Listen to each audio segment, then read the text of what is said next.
Assalamualaikum warahmatullahi taala wabarakatuh. Pada video lepas saya dah kongsikan tentang persoalan adakah Islam lemah atau kalah dalam perjanjian Hudaibiyah. Banyak perkara yang disebutkan dalam video itu. Bagi anda yang belum lihat video ini boleh klik pada link video di atas. InsyaAllah pada video kali ini saya akan ceritakan kisah peperangan Mu'tah yang sangat hebat kisahnya dalam sirah Nabi SAW.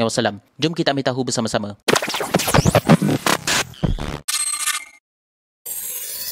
Perang Mu'tah ni terjadi pada tahun 8 Hijrah. Tempat berlakunya peperangan ini dekat sebuah kampung yang bernama Mu'tah yang terletak di bahagian utara Jazirah Arab. Sebab berlaku perang Mu'tah ini pula adalah kerana ketika itu Islam mempunyai peluang untuk menyebarkan dakwah ke Jazirah Arab yang lain. Sebelum ini saya ada ceritakan pada anda semua di mana ketika perjanjian Hudaibiyah telah disepakati oleh sekalian Arab Quraisy, jadi waktu tu memang tak ada berlaku peperangan antara Arab Quraisy dengan orang Islam selama 10 tahun. Bila tempoh tak berlaku perang antara Arab Quraisy dan orang Islam ini tak berlaku, jadinya Nabi SAW telah ambil peluang yang ada ini untuk sebarkan Islam di luar Jazirah Arab. Dan peluang ini perlu diambil sebabnya waktu ini orang Arab Quraisy langsung tak kacau atas sebab terikat dengan perjanjian Hudaibiyah. Jadi waktu ni Nabi SAW telah memulakan penyebaran Islam ke tempat lain di Jazirah Arab. Bagaimana cara Nabi SAW sebarkan dakwah? Baiklah, caranya adalah Nabi SAW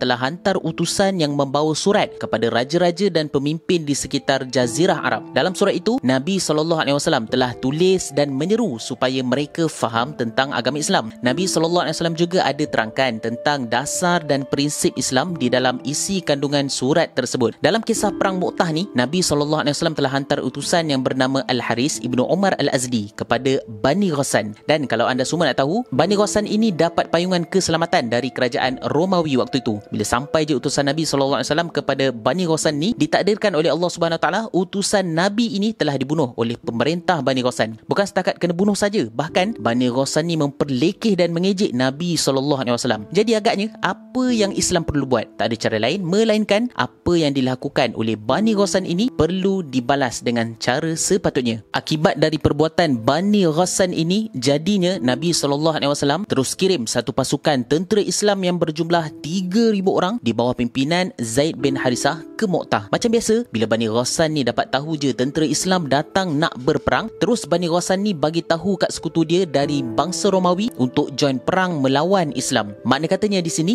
bila Bani Ghassan dah bergabung dengan sekutu dia dari Romawi, agak-agak berapa besar tentera mereka. Sudah pasti peperangan kali ini bukan sikit tentera yang orang Islam nak kena lawan. Dan dah pasti jumlah jauh lebih besar dari perang Ahzab. Menurut ahli sirah, mereka mengatakan bahawa jumlah tentera yang terkumpul dari Bani Ghassan dan Romawi ini seramai 200,000 orang tentera. Subhanallah, punyalah banyak tentera musuh waktu tu. Bila Panglima Islam dapat tahu jumlah musuh kali ini memang jauh lebih besar, makanya Panglima Islam telah bermesyuarah untuk dapat kata putus dalam melakukan serangan. Dalam mesyuarah itu ada di kalangan para sahabat bagi cadangan untuk patah balik ke Madinah. Sebab mereka fikir manalah mampu Islam nak lawan tentera 200,000 sedangkan ketika itu tentera Islam ada 3,000 saja. Jauh sangat bezanya. Tetapi ada juga sahabat Nabi SAW yang fikir jumlah bukan menjadi sebab untuk menang di dalam peperangan. Sebab kalau nak ikut peperangan sebelum ini, memang jumlah tentera Islam sangat sikit berbanding dengan tentera musuh. Jadinya mereka berpegang bahawa Allah Subhanahu Wa Taala akan bantu Islam dalam menentang musuh. Maka cadangan untuk teruskan serangan ke atas musuh menjadi persetujuan antara kaum muslimin walaupun jumlah tentera yang jauh beza dari segi kiraannya. Ditakdirkan Allah Subhanahu Wa Taala, maka berlakulah pertempuran antara tentera muslimin dengan tentera Romawi. Kalau anda semua nak tahu, peperangan Mu'tah ini boleh dikatakan peperangan yang agak sedih sebab ramai sahabat yang syahid dalam peperangan ini. Antara sahabat Nabi SAW